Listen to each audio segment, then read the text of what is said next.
Hello everyone. आज हम एक टॉपिक स्टार्ट कर रहे हैं थर्मोडायनेमिक्स का, सेकंड लॉ ऑफ थर्मोडायनेमिक्स। इससे पहले आप फर्स्ट लॉ ऑफ थर्मोडायनेमिक्स कर चुके हो आपके लास्ट सेमेस्टर में। अब हमें सेकंड लॉ ऑफ थर्मोडायनेमिक्स करना है। But second law of thermodynamics start करने से पहले हम ये चीज़ देखेंगे कि भाई हम सेकंड लॉ ऑफ थर्मोडायनेमिक्स को क्यों स्टडी कर रहे हैं। इससे पहले जब आप फर्स्ट लॉ ऑफ थर्मोडायनेमिक्स कर चुके हो तो हमें सेकंड लॉ ऑफ थर्मोडायनेमिक्स की नीड क्यों पड़ रही है। तो यहाँ पर अभी इससे पहले हमें ये देखना होगा कि भाई जो हमने फर्स्ट लॉ ऑफ थर्मोडायनेमिक्स पढ़ा था उसमें ऐसे क्या कमियां रह गई थी जिसकी वजह से हमें सेकंड लॉ ऑफ थर्मोडायनेमिक्स पे आना पड़ा। अब आपको देखो पता है, आप कोई भी थ्योरी पढ़ते हो, कोई भी लॉ पढ़ रहे हो, तो अगर आप एक लॉ से दूसरे लॉ पे शिफ्ट कर रहे हो या किसी एक सिंगल थ्योरी से दूसरी थ्योरी पर शिफ्ट कर रहे हो, दैट मीन्स आपने जो पहले पढ़ा है उसमें कुछ कमियां रह गई हैं, इसी वजह से आप सेकंड की तरफ शिफ्ट कर रहे हो। तो यहाँ पर जब आपने फर्स्ट लॉ ऑफ थर्मोडायनेमिक्स पढ़ लिया है तो उसमें उसके बाद हमें सेकंड लॉ ऑफ थर्मोडायनेमिक्स की नीड क्यों है, तो वो चीज हमें पहले देखनी पड़ेगी। तो इसके लिए हम सबसे पहले देखेंगे फर्स्ट लॉ ऑफ थर्मोडायनेमिक्स की लिमिटेशन। पहले रिवाइज कर लेते हैं। फर्स्ट लॉ ऑफ थर्मोडायनेमिक्स में आपने क्या किया था, देखो मैथमेटिकली अगर हम बात करें तो आपने किया था dq is equal to du plus dw। अगर मैं थ्योरेटिकली इसकी एक्सप्लेनेशन दूं तो ये फर्स्ट लॉ ऑफ थर्मोडायनेमिक्स ने आपका क्या बोला था कि energy can neither be created nor be destroyed but it can transform from one form to another form. That means energy एक फॉर्म से दूसरी फॉर्म में ट्रांसफर की जा सकती है, इसको ना खत्म किया जा सकता ना ही बनाया जा सकता। तो यहाँ पर ये हमारा फर्स्ट लॉ ऑफ थर्मोडायनेमिक्स कहता है dq is equal to first law of thermodynamics dq is equal to du plus dw। q यहाँ पर क्या था आपका हीट, u क्या थी आपकी इंटरनल एनर्जी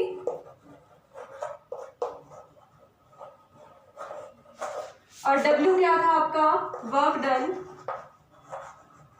और वो वर्क डन भी आप बात कर चुके हो लास्ट सेमेस्टर में कि ये वर्क डन कौन सा होता है, प्रेशर वॉल्यूम वर्क हमारा होता है ये।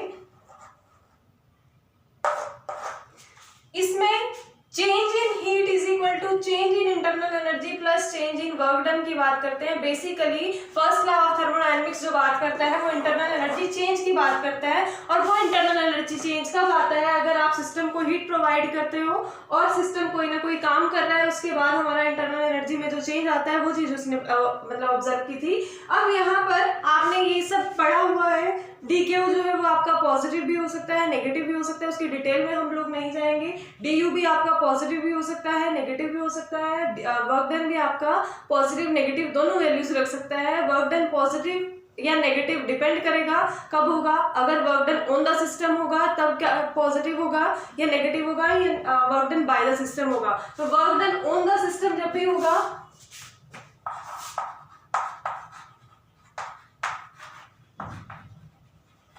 तो हमारा dw कैसा आता था पॉजिटिव, और work done by the system जब भी होता था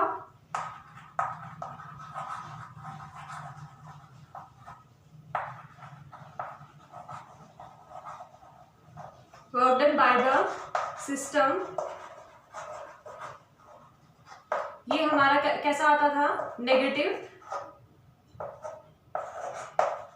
इसी तरह से आपने हीट की भी बात की हुई है। हीट या तो सिस्टम में अब्सॉर्ब होगी या सिस्टम में से इवॉल्व होगी। अब्सॉर्ब होगी तो पॉजिटिव और अगर इवॉल्व हो रही है तो वैल्यू आपकी आएगी नेगेटिव। इसी तरह से सिस्टम की इंटरनल एनर्जी अगर बढ़ रही है तो हमारा डी यू चेंज पॉजिटिव आ जाता था, कम हो रही है तो डी यू चेंज हमारा नेगेटिव आ जाता था। तो ये तो हमारा था mathematical explanation first law of thermodynamics का। अब हमें ये देखना है कि इस एक्सप्लेनेशन के बाद भी हम सेकेंड लॉ ऑफ थर्मोडायनेमिक्स पर शिफ्ट क्यों कर रहे हैं। तो वो शिफ्ट करने का रीजन ऐसा रहा कि हमने कुछ एक्सपीरियंसेस देखे, तो वहां पर ये इक्वेशन गलत नहीं है बट कुछ जगहों पर ही एप्लीकेबल है, सारी कंडीशंस पर एप्लीकेबल नहीं है। इसी वजह से हमें सेकेंड लॉ ऑफ थर्मोडायनेमिक्स की तरफ शिफ्ट करना पड़ा। अब हमें ये देखना है कि सेकेंड लॉ ऑफ थर्मोडायनेमिक्स पे शिफ्टिंग के लिए इसकी लिमिटेशंस क्या हैं, कि इसमें क्या कमियां हैं। उन कमियों को हमें डिस्कस करना है। वन बाय वन हम लोग लिमिटेशंस डिस्कस करेंगे। तो फर्स्ट लिमिटेशन इसकी क्या रहेगी।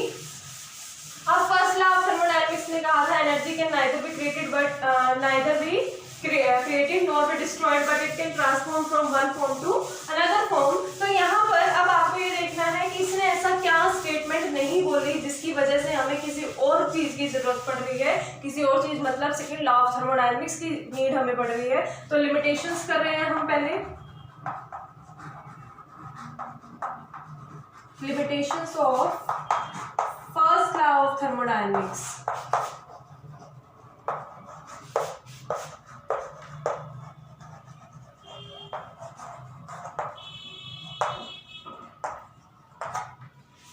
फर्स्ट लिमिटेशन रहेगी, इसने direction of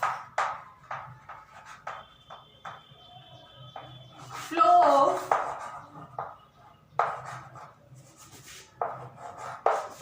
heat and energy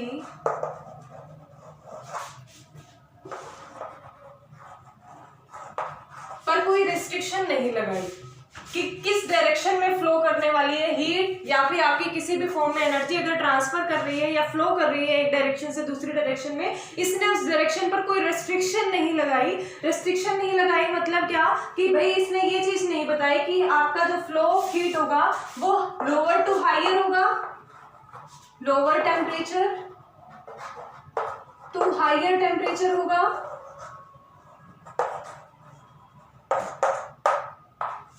या higher temperature to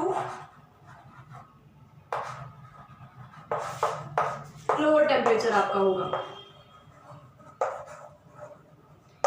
first law of thermodynamics ने जस्ट इतना बता दिया कि भाई फ्लो ऑफ हीट होगा, बट ये नहीं बताया कि आपका higher temperature to lower temperature होगा या lower temperature to higher temperature होगा। तो ये चीज हमारी ऑब्जर्व की गई कि भाई जो हमारा टेम्परेचर का फ्लो है या हीट का फ्लो है वो हमेशा higher temperature to lower temperature गया, कभी भी लोअर टेम्परेचर से हायर टेम्परेचर नहीं जाता है। अब वो कभी भी का मतलब ये नहीं है कि ऐसा नहीं होगा कि वो जा ही नहीं सकता, पर वो जाने के लिए हमें एक्सटर्नल एजेंसी से कोई हेल्प लेनी पड़ेगी, कोई प्रोसेस कराना पड़ेगा, किसी वर्क डन की हेल्प से ही हम lower temperature to higher temperature जो है अपना हीट का फ्लो करा सकते हैं। अदरवाइज इन जनरल हमारा जो हीट का फ्लो है वो higher temperature to lower temperature होगा। और अगर higher temperature to lower temperature की हम बात करें तो एक एग्जांपल ले लेते हैं। सपोज करिए हमारे पास एक गिलास गर्म पानी है, अगर वो मेरा उस टाइम पे सिस्टम की तरह काम कर रहा है। आपको पता है थर्मोडायनेमिक्स में आप जिस पर भी अपनी इन्वेस्टिगेशन कर रहे हो,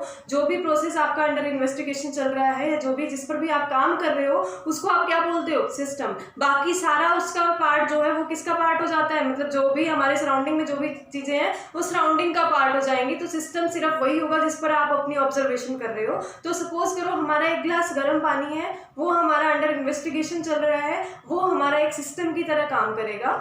तो अब अगर मैंने उस सिस्टम को मतलब अपने एक गिलास गर्म पानी को अपनी सराउंडिंग में रखा, मैंने कहीं पर भी ये सराउंडिंग में एक गिलास गर्म पानी रखा, तो उसमें अब वो गर्म पानी दैट मीन्स उसका टेम्परेचर हाई है, किससे, सराउंडिंग के कंपैरिजन में ग्लास का पानी जो है उसका टेम्परेचर हाई है। तो अब हम जितना जनरली ऑब्जर्व करते आए हैं तो वो पानी सराउंडिंग में रखा रखा खुद से ठंडा हो जाता है। तो वो खुद से ठंडा हो रहा है, इसका मतलब क्या हुआ कि वो जो हमारा हायर टेम्परेचर है, जो वाटर का खुद का हाई टेम्परेचर है, वो शिफ्ट कर रहा है अपने टेम्परेचर को, अपनी हीट को शिफ्ट कर रहा है कहाँ पर, सराउंडिंग में। और सराउंडिंग में शिफ्ट करने की वजह से वो क्या हो रहा है, उसका टेम्परेचर लो होता जा रहा है वाटर का, और हमारा सराउंडिंग का टेम्परेचर वो जो टेम्परेचर है वो इंक्रीज करता जा रहा है। इसका मतलब क्या हुआ, टेम्परेचर कहाँ से कहाँ शिफ्ट हुआ, higher temperature to lower temperature shift हुआ। अगर higher temperature to lower temperature shift हो रहा है तो यहाँ पर उसने एक कंडीशन, ये चीज हमारी फर्स्ट लॉ ऑफ थर्मोडायनेमिक्स ने नहीं बताई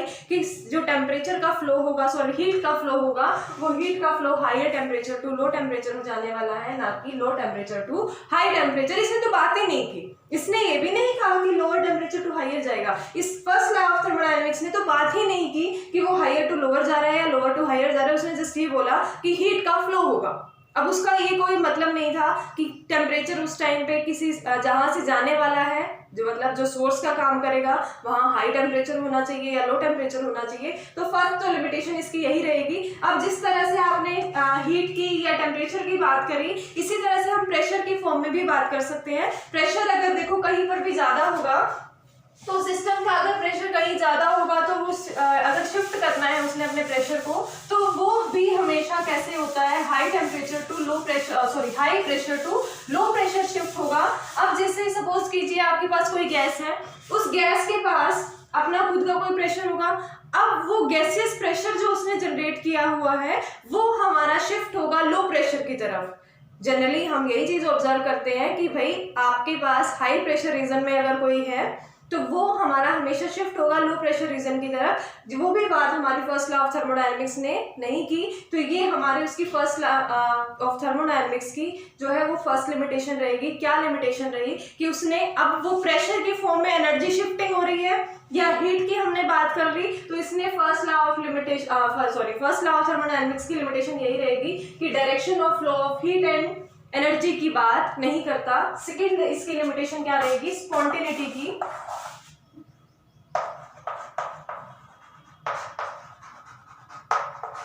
स्पॉन्टेनिटी की बात नहीं की फर्स्ट लॉ ऑफ थर्मोडायनेमिक्स ने। क्राइटेरिया ऑफ स्पॉन्टेनिटी उसने नहीं बताया। कैसे नहीं बताया, देखिए अब जैसे आप हीट की एग्जांपल भी ले सकते हो और आप अपना कोई डिफरेंट एग्जांपल भी लेके चल सकते हो। हीट की बात जैसे क्या कहें, अब जैसे हमने इसमें इस लिमिटेशन की फॉर्म में एक चीज ऑब्जर्व की कि जो हमारा हीट का फ्लो है वो higher temperature to lower temperature shift होता है, ना कि lower temperature to higher temperature. अब ये देखिए, ये कंडीशन आपने माइंड में ये बिल्कुल भी मत बिठा लेना कि लो से हाई टेम्परेचर में शिफ्टिंग होगी ही नहीं, हो जाती है बट वो आपकी किसी एक्सटर्नल एजेंसी की हेल्प से होती है। अब हम यहाँ पर स्पॉन्टेनिटी की अगर बात कर रहे हैं तो स्पॉन्टेनिटी का मतलब क्या होता है, कोई भी प्रोसेस स्पॉन्टेनियस कब होगा, कब हम किसी प्रोसेस को स्पॉन्टेनियस कहेंगे, अगर वो प्रोसेस खुद से हो रहा है, बाय इट्स ऑन हो रहा है, तो उस प्रोसेस को हम क्या कहेंगे, spontaneous process by its own. खुद से वो प्रोसेस हो रहा है तो वो प्रोसेस हमारा स्पॉन्टेनियस होगा। अगर उसको किसी एक्सटर्नल एजेंसी की हेल्प से कराया जा रहा है तो वो हमारा प्रोसेस कैसा हो जाता है, नॉन स्पॉन्टेनियस प्रोसेस हो जाता है। तो फर्स्ट लॉ ऑफ थर्मोडायनेमिक्स ने स्पॉन्टेनिटी का कोई क्राइटेरिया नहीं दिया। अब एक सिंपल सा एग्जांपल ले लो, उससे आपको बिल्कुल समझ आ जाएगा। देखो, अगर सपोज करो मेरे पास एक गिलास पानी है, एक गिलास क्या, एक बकेट पानी है, मुझे उस एक बकेट पानी को ग्राउंड फ्लोर से फर्स्ट फ्लोर पे लेके जाना है, तो उस टाइम पे अगर मैं उस पानी को ऐसे किसी मग में भर के मैं ऊपर की तरफ फेंक रही हूँ, क्या वो पानी ऊपर चला जाएगा, नहीं जाएगा, वो वापस से कहाँ आएगा, नीचे आएगा। बट अगर मैं फर्स्ट फ्लोर से ग्राउंड फ्लोर पर पानी डाल रही हूँ और वही मग की हेल्प से अगर मैंने पानी डाला तो वो हमारा डेफिनेटली कहाँ आएगा, ग्राउंड फ्लोर पर ही आएगा, वो तो ऊपर नहीं जाएगा ना। या ऐसा तो नहीं है ना, मैंने एक गिलास पानी डाला या एक मग पानी डाला है और वो पानी वापस से ऊपर ही चला गया, भाई वो नीचे नहीं आएगा, तो ऐसा नहीं होगा। तो वो मेरा प्रोसेस जो हायर जो हिली एरिया से अगर मैं डाउनवर्ड कोई मतलब फ्लो कर रही हूँ तो उस टाइम पे वो प्रोसेस खुद से हो रहा है, मुझे कोई एक्सटर्नल एजेंसी की हेल्प नहीं लेनी पड़ रही है, तो वो प्रोसेस मेरा कैसा होगा, स्पॉन्टेनियस प्रोसेस होगा। बट अगर मैं लोअर ग्राउंड फ्लोर से हायर लेवल पर अगर पानी पहुंचाना चाहती हूँ तो मैंने जैसे ही ऊपर की तरफ फेंका तो उसी टाइम पे वो वापस नीचे आ रहा है, वो प्रोसेस स्पॉन्टेनियस नहीं है, वो खुद से नहीं जाएगा। अगर आपको किसी ग्राउंड फ्लोर से फर्स्ट फ्लोर पर वाटर लेके जाना है तो उसके लिए किसी एक्सटर्नल एजेंसी की हेल्प लेनी होगी, तो वो प्रोसेस मेरा स्पॉन्टेनियस प्रोसेस नहीं होगा, वो मेरा प्रोसेस किसकी कैटेगरी में चला जाएगा, नॉन स्पॉन्टेनियस प्रोसेस की कैटेगरी में चला जाएगा। तो यहाँ पर फर्स्ट लॉ ऑफ थर्मोडायनेमिक्स ने बताया ही नहीं कि भाई आपका प्रोसेस स्पॉन्टेनियस कब होगा या नॉन स्पॉन्टेनियस कब होगा। अब देखो, अगर हम क्राइटेरिया ऑफ स्पॉन्टेनिटी की बात करते हैं तो आपने फर्स्ट लॉ ऑफ थर्मोडायनेमिक्स में ना कुछ टर्म्स पढ़ी थी, क्या, इंटरनल एनर्जी और एंथैल्पी टर्म भी पढ़ ली थी। खैर हम सिर्फ इंटरनल एनर्जी की बात कर लेते हैं जो कि आप यू से रिप्रेजेंट करके आए हो। अगर आप फर्स्ट लॉ ऑफ थर्मोडायनेमिक्स की बात करो तो फर्स्ट लॉ ऑफ थर्मोडायनेमिक्स ने एक स्पॉन्टेनिटी के लिए एक छोटा सा क्राइटेरिया दिया था। वो क्या कहते हैं कि भाई अगर आपके पास कोई भी सिस्टम है, उस सिस्टम में हीट चेंज की अगर आप बात कर रहे हो, जैसे उसने क्या कहा था, dQ is equal to du plus dw। यहाँ पर जो ये चेंज इन हीट है वो उस चेंज इन हीट के बेसिस पे क्राइटेरिया ऑफ स्पॉन्टेनिटी की बात करता है। और यहाँ पर वो कहता है कि अगर ये नेगेटिव वैल्यू दे रहा है, मतलब डिक्रीज हो रही है ये वैल्यू, तो उस टाइम पे मेरा प्रोसेस स्पॉन्टेनियस होगा। और अगर ये वैल्यू पॉजिटिव रहती है, चेंज इन हीट नहीं, इंटरनल एनर्जी,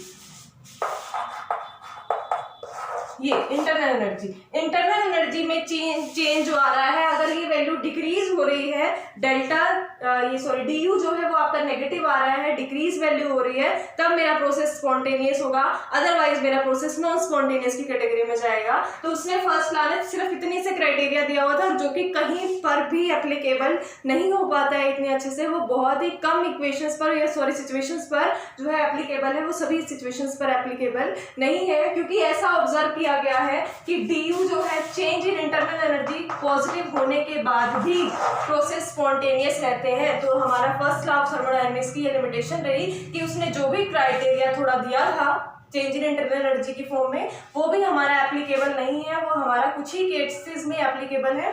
तो डेल्टा यू पॉजिटिव होने के बाद भी हमारा जो प्रोसेस है वो स्पॉन्टेनियस है। इसका एक बहुत अच्छा एग्जांपल आप ले सकते हो। सपोज कीजिए आपने वाटर को हीट प्रोवाइड करनी स्टार्ट की। अब वाटर को आप हीट प्रोवाइड करते जा रहे हो, तो वो जो लिक्विड फॉर्म है वो किस फॉर्म में कन्वर्ट होना स्टार्ट होगी, मतलब हीट प्रोवाइड करते जा रहे हो तो वो एक टाइम पे हमारा वेपराइजेशन फॉर्म में जाएगा। तो जब हमारा वाटर वेपराइजेशन फॉर्म में जा रहा है तो डेल्टा यू उस टाइम पे हमारा क्या हो रहा है, पॉजिटिव हो रहा है, बट स्टिल वो प्रोसेस स्पॉन्टेनियस है। स्पॉन्टेनियस है का मतलब क्या है कि आप वाटर को हीट प्रोवाइड कर रहे हो तो वो खुद से ही तो वेपराइजेशन फॉर्म में जा रहा है ना, आपको कोई और एक्सटर्नल एजेंसी की हेल्प तो नहीं लेनी पड़ी कि भाई इसको हमें लिक्विड को वाटर में इसमें वेपर्स में कन्वर्ट करना है तो हमें कोई बाहर से एफर्ट्स लगाने पड़ेंगे। जस्ट जो हीट प्रोवाइड कर रहे थे वही प्रोवाइड करनी पड़ रही है। तो डेल्टा यू वहां पर इंक्रीज होने के बावजूद भी इंटरनल एनर्जी सिस्टम की इंक्रीज हो रही है हीट प्रोवाइड करने के बाद, फिर भी हमारा प्रोसेस क्या है, स्पॉन्टेनियस है। तो ये भी हमारी लिमिटेशन रहेगी किसकी, फर्स्ट लॉ ऑफ थर्मोडायनेमिक्स की लिमिटेशन रहेगी। नेक्स्ट है थर्ड पॉइंट,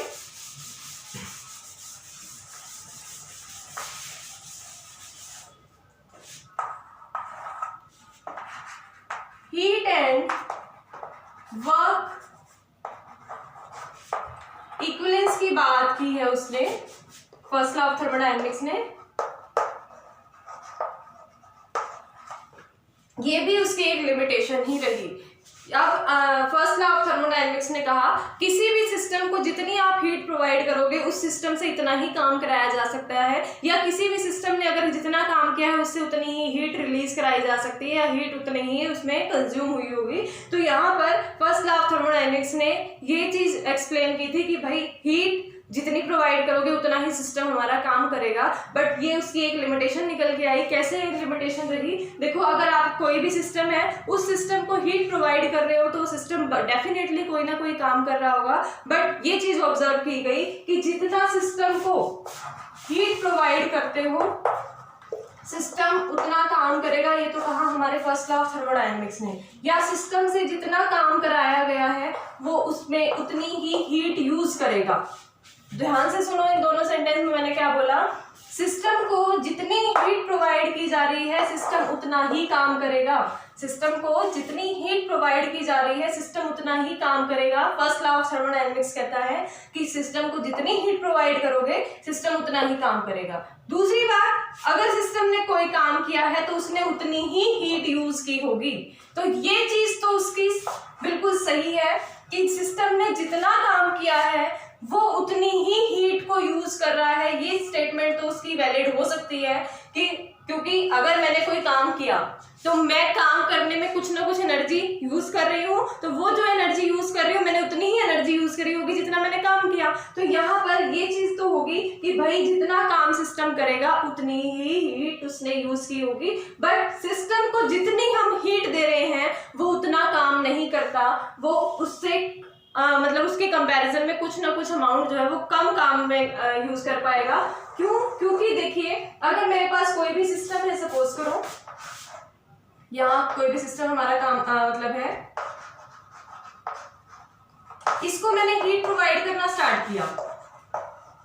अब वो जो भी हीट मैं प्रोवाइड कर रही हूँ सिस्टम को, ये मेरी हीट इस सिस्टम तक तो जा रही है बट साथ में सराउंडिंग में भी जा रही है। तो जितनी भी हीट मैं अपनी तरफ से प्रोवाइड कर रही हूँ वो सारी की सारी मेरे सिस्टम को नहीं मिल रही है, उसका कुछ पार्ट जो है वो सराउंडिंग में भी जा रहा है। तो इसका मतलब ऐसा नहीं होगा जो फर्स्ट लॉ ऑफ थर्मोडायनेमिक्स ने बोला क्या कि सिस्टम को जितनी हीट प्रोवाइड करोगे वो उतना ही काम करेगा, वो उतना काम काम नहीं करेगा, उसका कुछ अमाउंट सराउंडिंग में लॉस हो रहा है हीट का, तो वो हमारा एग्जैक्ट इक्विवेलेंस दोनों में नहीं हो सकता। एग्जैक्ट इक्विवेलेंस नहीं हो सकता, इसका मतलब कि हीट हमारी ज़्यादा हो सकता है यूज़ हो जाए, काम हमारा उतना ना हो, वर्क उतना ना हो, तो वो हमारी इसकी लिमिटेशंस रही। तो इसके लिए भी हम सेकेंड लॉ ऑफ थर्मोडायनेमिक्स में जो हमने तीनों लिमिटेशंस की हैं, तीनों लिमिटेशंस का आंसर हमें कहाँ मिलेगा, सेकेंड लॉ ऑफ थर्मोडायनेमिक्स से हम लेने की कोशिश करेंगे कि सेकेंड लॉ ऑफ थर्मोडायनेमिक्स से हमें पता चल जाए। अब हम तीनों ही लिमिटेशंस को एक बार दोबारा से रिवाइज कर लेते हैं। फर्स्ट लिमिटेशन आपकी क्या थी कि भाई जो आपका हीट है